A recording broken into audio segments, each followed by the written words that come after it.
crevettes Alors, écrasées. Crevettes on écrasées. peut peut-être mettre un peu plus chaud là du Tu coup. les as écrasées les crevettes? Non. Il faut les écraser.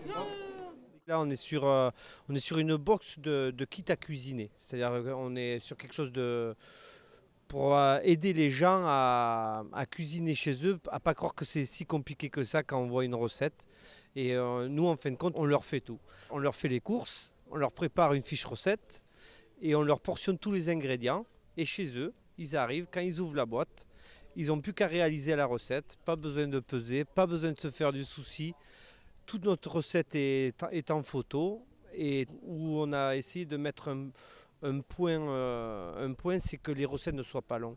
Parce que moi j'ai appris à cuisiner dans les livres et internet et je me rappelle quand je voyais écrit 1 heure, 1 heure et demie, 2 heures, 3 heures, je disais non, allez, je tournais les pages et quand je voyais écrit 20 ou 30 ingrédients, je disais bon, je vais pas aller acheter 50 pots pour faire une recette. Le minimum d'ingrédients, minimum de temps, mais le plus de goût possible. Tout ce qui est viande et poisson, c'est directement mis sous vide par nos fournisseurs. Donc nos fournisseurs finalement travaillent, c'est ceux qui sont derrière les bouchers par exemple.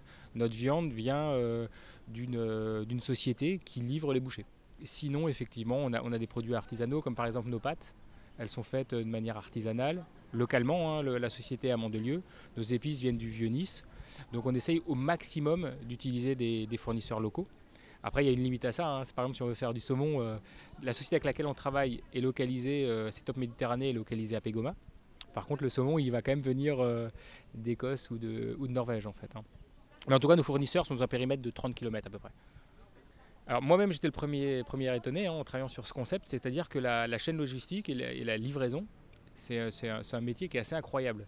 C'est-à-dire qu'ils sont arrivés à mettre en place, les expressistes, on appelle ça des expressistes, à mettre en place des relais. Quand ça part de chez nous, un certain jour, on va dire un mardi par exemple à 17h, c'est livré le lendemain, n'importe où en France, entre 8h et midi. Pourquoi salé poivré? Alors ce que j'expliquais tout à l'heure, hein, c'est parce qu'on livre tous les ingrédients, sauf le sel, poivre et l'huile d'olive. Pourquoi? Parce que c'est des basiques. On s'est dit que ça ne servait à rien de les rajouter dans tous les colis. À 99% les gens ont ça. Donc voilà, finalement il faut rajouter un petit peu sa petite pincée de sel en fait, hein, pour rajouter le sel et le poivre. Et pourquoi on l'a conjugué? Donc on l'a conjugué salé et poivré, c'est pour montrer l'implication des gens. Alors j'ai la chance de goûter le risotto crémeux aux asperges. Donc onctueux, léger, bien assaisonné, bien exécuté. Est-ce que vous pourriez être le prochain client de cette boîte salée poivrée?